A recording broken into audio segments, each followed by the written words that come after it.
Classificação indicativa. Livre para todos os públicos.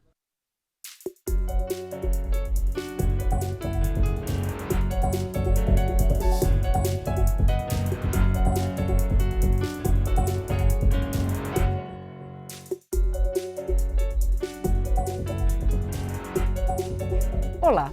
De acordo com a Confederação Nacional dos Municípios, que consultou 3.155 prefeituras, 77% delas estão no vermelho.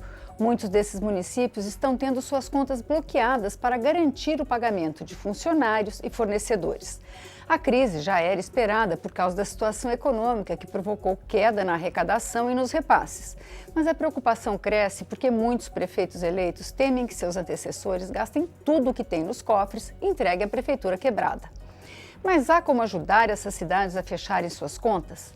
Para discutir o assunto, o Câmara Debate da Rádio da TV Câmara reuniu 2 municipalistas históricos, os deputados Ezequiel Fonseca, do PP do Mato Grosso, e Júlio César, do PSD do Piauí. Deputado Júlio César, qual a consequência de uma prefeitura que tem as contas bloqueadas? As consequências são as piores possíveis, né? Principalmente quando é bloqueado pela justiça. Há bloqueio, por exemplo, feito pelo INSS, que às vezes tira da primeira parcela, que é a maior, do fundo de participação dos municípios, retira, bloqueia todo e o prefeito fica sem nenhum tostão na maior parcela. Segunda, por decisão judicial, reclamado por sindicato ou por servidores. Mas eu acompanho, eu sou presidente da Frente Municipalista Brasileira e o que eu faço nessa casa todo dia é defender os municípios. Defender os seus interesses, aumentar a sua arrecadação, acompanhar o nível de obrigação que muitas delas são transferidos pela União, sem os correspondentes recursos necessários ao cumprimento daquela obrigação que era da União e que não passou para os municípios. Então, há um desequilíbrio. Eu fui prefeito há mais de 30 anos, quando o fundo de participação era 7% do IPI no imposto de renda. Hoje é 24%. E os prefeitos estão vivendo ainda com muita dificuldade.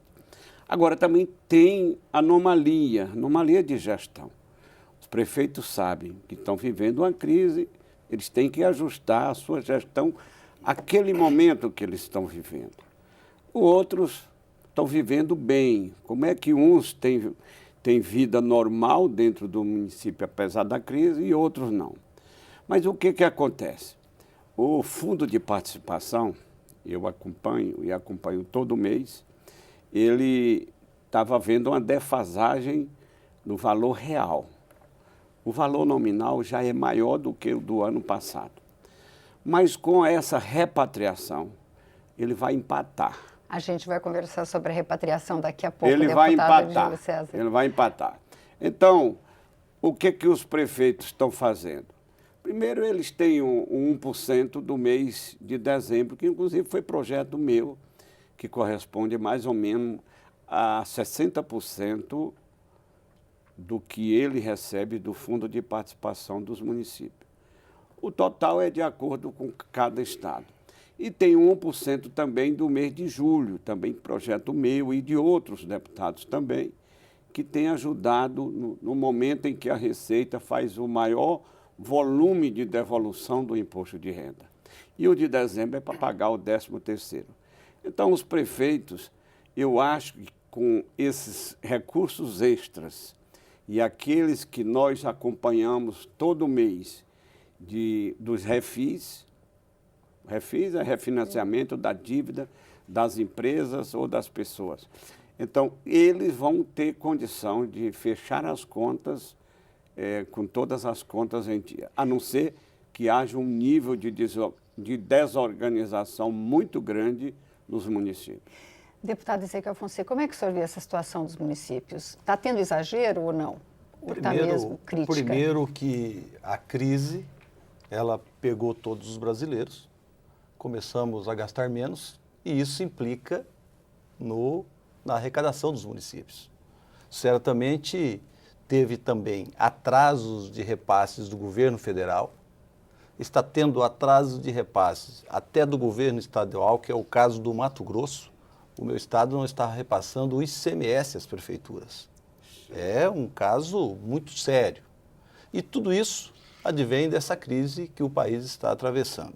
Logicamente que vai desaguar em algum lugar. Na saúde, a dificuldade que nós já estamos tendo e continua.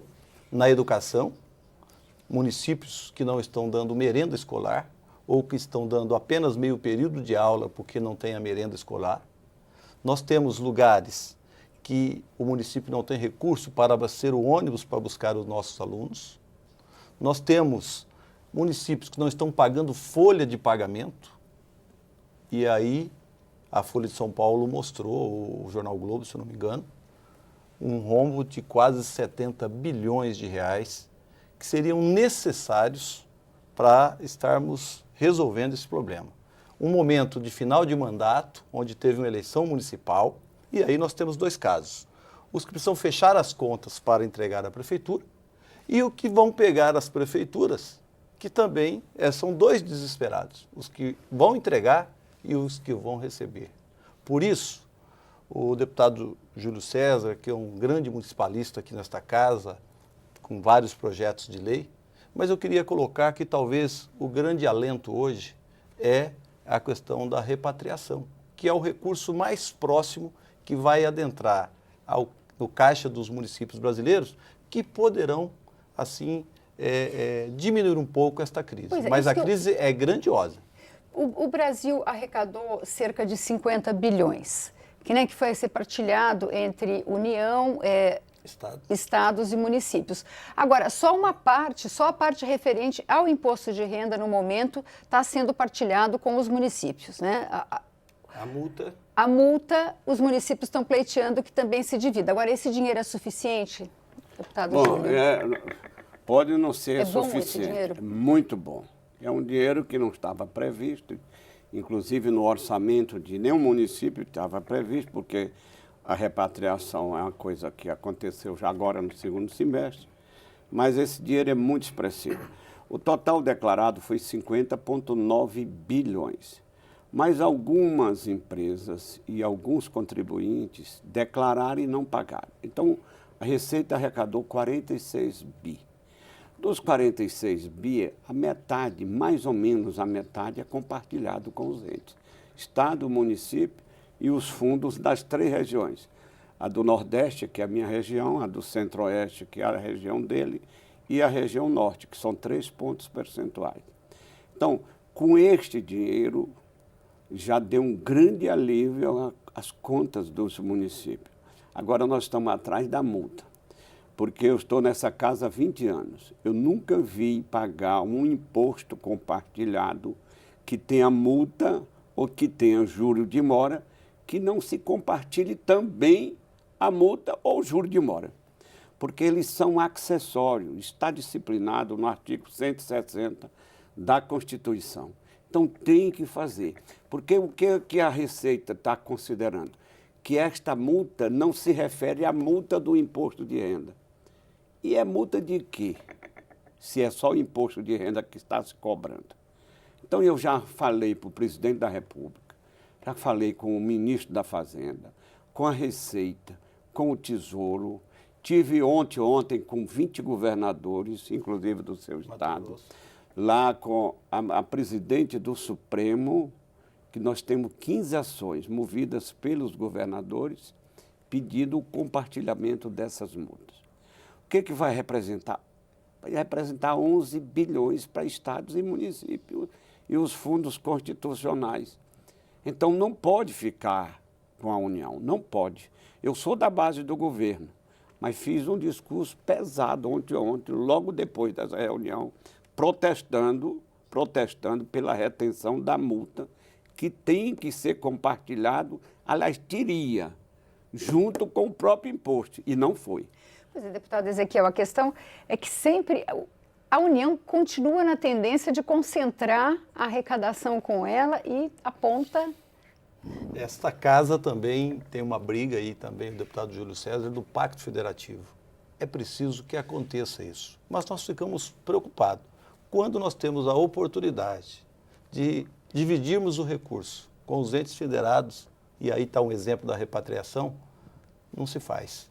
E eu concordo em gênero, número e grau com o deputado Júlio César, que as multas, os juros que foram colocados, não tenha dúvida que precisa ser dividido com os municípios, com os estados, principalmente nesse momento que os entes federados estão passando uma crise. Então, essas ações que estão lá no Supremo, eu não tenho dúvida, porque no meu entendimento é constitucional, é uma obrigação dividir todo esse recurso, que é oriundo desta repatriação do imposto de renda. Então, nós estamos trabalhando, discutindo, buscando, conversando para que isso aconteça. Não acontecendo por bem, certamente, aquelas ações, eu acredito, né, que foram ajuizadas, os entes federados que entraram, os estados e os municípios, vão ganhar esta causa. Porque, no meu entendimento, está muito claro isso na Constituição. Então, isso vai ajudar muito nesse momento de crise, mas nós precisamos continuar defendendo os municípios brasileiros. Os municípios brasileiros têm carregado os estados e a União nas costas. E nós temos exemplos disso, que a União, ela entrega os serviços, ela dá obrigações, mas não entrega o recurso. Nós temos a PEC 172, que a Câmara aprovou, o deputado Júlio César sabe disso, foi um defensor, e que está até hoje no Senado. O que diz essa PEC? Ela diz o seguinte: ao passar a obrigação para o município, a União é obrigada a passar também o recurso. Ela precisa dizer, na totalidade. Né? E isso não tem acontecido. Aí os municípios não conseguem fechar as contas. É isso que está acontecendo. Então, a nossa luta, a nossa briga como municipalista é que nós possamos discutir o Pacto Federativo, que nós possamos avançar com as leis que estão aqui nesta casa, outras estão no Senado, que nós possamos, agora em que nós temos o recurso na mão, dividir com respeito aos entes federados. Este é um ponto fundamental que o Congresso Nacional precisa abraçar nesse momento de crise que o país passa, que os municípios passam. É a nossa esperança. Bom, a gente vai fazer um pequeno intervalo e volta daqui a pouco com essa conversa.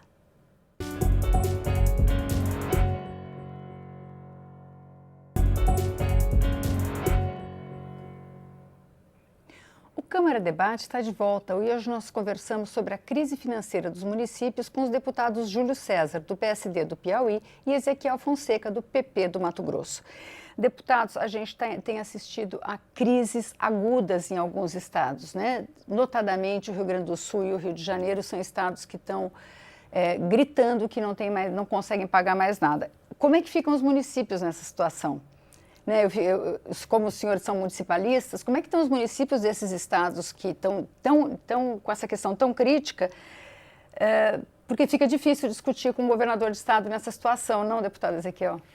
Os municípios são os que mais pagam, porque as coisas acontecem lá no município.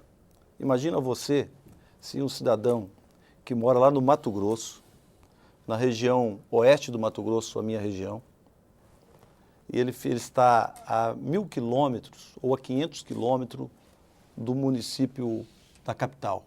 E ele está lá com um caso de saúde e que ele precisa ser remetido até a capital. Então, o município tem toda essa carga da saúde básica que ele tem que atender, que é o dia a dia, o atendimento, e depois ele ainda tem que chegar até lá para dar um atendimento melhor a esse cidadão. Então, esse sentimento acontece lá na ponta. Esse é um exemplo, mas nós temos outros exemplos. A exemplo que nós estávamos falando, da folha de pagamento. No final de fechamento de mandato, um ano em que a lei de responsabilidade fiscal precisa dizer a que veio, e os prefeitos estão preocupados exatamente com isso, porque o Tribunal de Contas também cobra, e o prefeito tem que cuidar do lixo, tem que cuidar da folha de pagamento, tem que cuidar da saúde, tem que cuidar da educação, tem que cuidar das pontes que caem no período chuvoso, tem que cuidar das estradas, tem que manter o dia a dia da sua cidade, a ação social, e mais do que isso, o governo federal não tem cumprido, principalmente na área da saúde e na área da ação social, com os recursos que era todo mês chegava, hoje demora 3 a 4 meses para chegar nos cofres da prefeitura. Então o problema é muito grave. Deputado, um Estado pode fazer isso, como o deputado deu exemplo, deixar de repassar o ICMS? O Estado pode fazer isso com os municípios? Porque nessa situação deve estar fazendo, né? Isso é crime de responsabilidade, porque é uma obrigação constitucional o compartilhamento com os municípios. 25% pertence aos municípios. Como o FPM. O FPM é 22,5% mais 2% adicionais do imposto de renda e do IPI. Eu gosto muito de números e gosto de comparar. Na Constituição de 88, na Constituinte, os municípios recebiam 20% do que era arrecadado neste país. Parte de competência arrecadatória dele, outro dos estados, no caso de ICMS, e outro da União, no caso do IPI e imposto de renda. Depois veio a CIT. Então, 20%. Hoje é só 16%. Na época, o Brasil tinha mais ou menos 100 milhões de habitantes. Hoje nós temos 205 milhões de habitantes. E caiu. E outra coisa mais, depois da Constituição, a União passou a transferir sucessivas obrigações suas para os municípios, na área da educação, na área da saúde, na área da assistência social, e não passa. Não passa. Os agentes de saúde, eu vivo aqui brigando para a União pagar tudo, pagar inclusive os encargos, porque aquilo é um programa do governo federal. Então há um desequilíbrio generalizado nas contas dos municípios. Na Bahia, por exemplo, são 417 municípios, nós temos mais de 200 que extrapolaram o limite da lei de responsabilidade fiscal para cumprir com as suas obrigações. E estão lá, com dificuldade de aprovar suas contas e ficar inelegível, os prefeitos. E assim, quase todos os estados. Agora, não passar o ICMS é para passar toda semana. Toda quarta-feira. É a primeira vez que eu ouço. E eu acho que só está acontecendo no seu estado, meu querido Ezequiel. Porque eu não vejo motivo.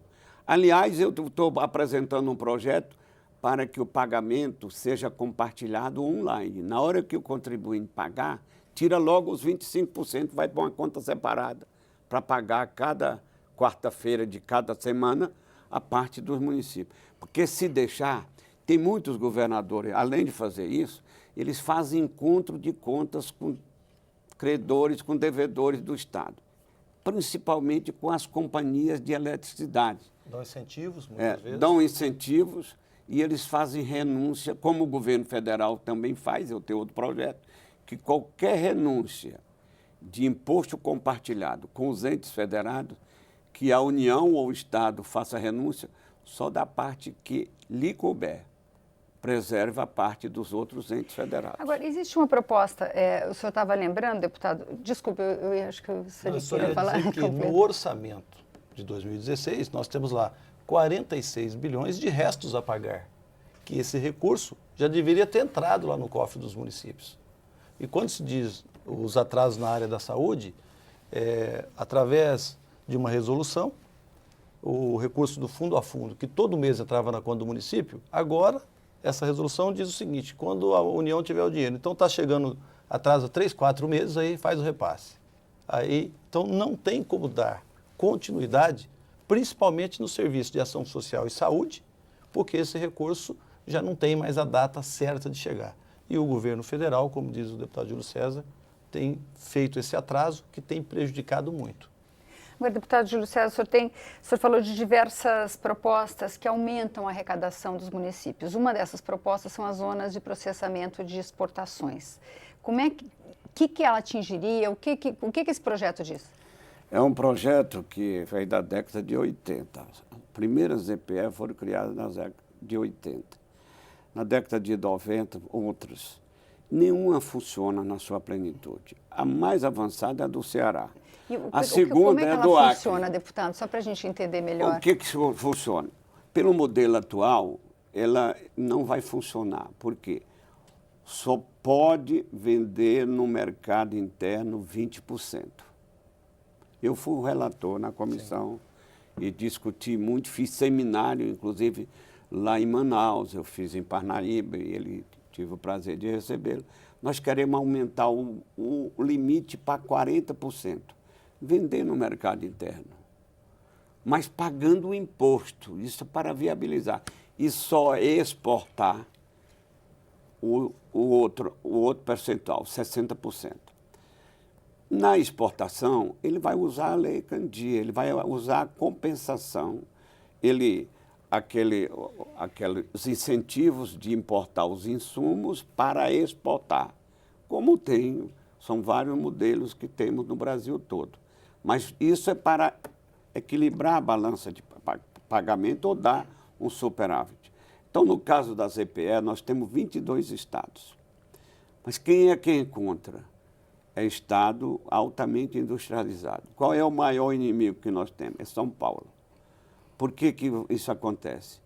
Porque vai tirar parte do investimento que poderia ir para lá, para ir para a ZPE aqui do Mato Grosso, para a ZPE do Piauí, para a ZPE do Ceará, que tem uma siderúrgica de mais de 5 bilhões de dólares, está se montando lá.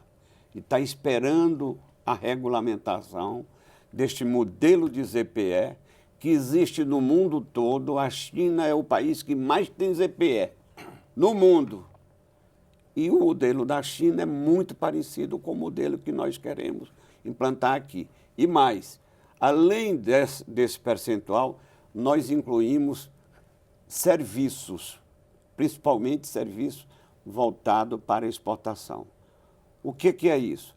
São os call centers para exportação.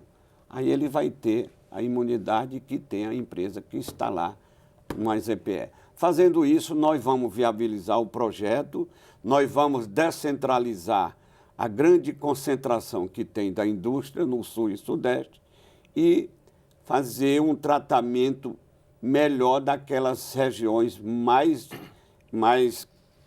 excluídas no país, que são as regiões norte, nordeste e centro-oeste. Deputado Ezequiel, o senhor acredita que isso é um modelo que pode equilibrar o desenvolvimento do país? Acredito, porque a zona de processamento de exportação, nós temos dois fatos interessantes. O primeiro que nós temos uma área, vou dar um exemplo da minha cidade, da minha região, a cidade de Cáceres, que é a ZPE em Mato Grosso. 260 hectares, onde as empresas que instalarem lá, elas têm isenção de impostos. Para que essa isenção? Para elas produzirem e para a gente vender para o exterior. A balança comercial vai ser importante para o Brasil. Agora, aquilo que o Dr. Júlio César está dizendo, hoje nós podemos vender 20% interno e pagar todos os impostos. O que vem de externo é que nós temos uma isenção. O projeto de lei, onde o Dr. Júlio César foi relator, vai mudar. 60% exporta, 40% pode vender internamente dentro do Brasil, mas pagando todos os impostos. O que vai gerar? Vai gerar emprego, vai aumentar a balança comercial e vai haver uma movimentação econômica dentro da localidade. Por isso eu vejo que no momento de crise do país, nós teríamos que avançar mais. Nós estamos com uma dificuldade nas comissões, na CCJ, que está agora esse projeto, exatamente porque São Paulo e a Zona Franca de Manaus, os deputados de lá têm preocupação com isso, que nós, com esta lei da ZPE, que o que nós estamos querendo é que não apenas São Paulo e Manaus tenham essa possibilidade de gerar emprego e renda, mas todos os estados. E o caso lá do Piauí, que nós tivemos lá, o caso da PECEM lá do Pernambuco, que já é a primeira, que já recebeu até prêmios por isso, mas o maior exemplo é o que o deputado falou. A China tem mais de 3 mil ZPS, todo mundo trabalhando e nós comprando o que eles produzem lá. Nós queremos fazer o inverso, nós queremos produzir, queremos incentivar as empresas que queiram produzir, porque ela produzindo vai gerar emprego, vai gerar renda, vai gerar economia para o país. E além do equilíbrio da balança comercial que nós vamos estar exportando. É isso. E os estados estão encarando isso como uma guerra fiscal? Esses estados, estão encarando, Zona Franca exato. e São Paulo? Mas Não, que não é uma guerra generalizada, né? São duas unidades da federação que contestam. Exatamente. O São Paulo pela força que ele tem na economia e a Zona Franca de Manaus pelo excesso de privilégio concedido pela União para manter a Zona Franca, que custa 28 bilhões aos cofres públicos, que pouco brasileiro sabe, por ano. Então, a Zona Franca de Manaus é o prejuízo que dá a receita, deixa de arrecadar 28 bilhões para manter 600 empresas, 100 mil empregados, que já perderam 15 por conta da crise que assola aqui a indústria brasileira. Muito obrigada, deputado Júlio César. Muito obrigada, deputado Ezequiel Fonseca. O Câmara Debate termina aqui. Você pode rever ou compartilhar este ou outros programas na nossa página câmara.leg.br/Câmara Debate. Nós também estamos no YouTube. Obrigada pela audiência e até a próxima.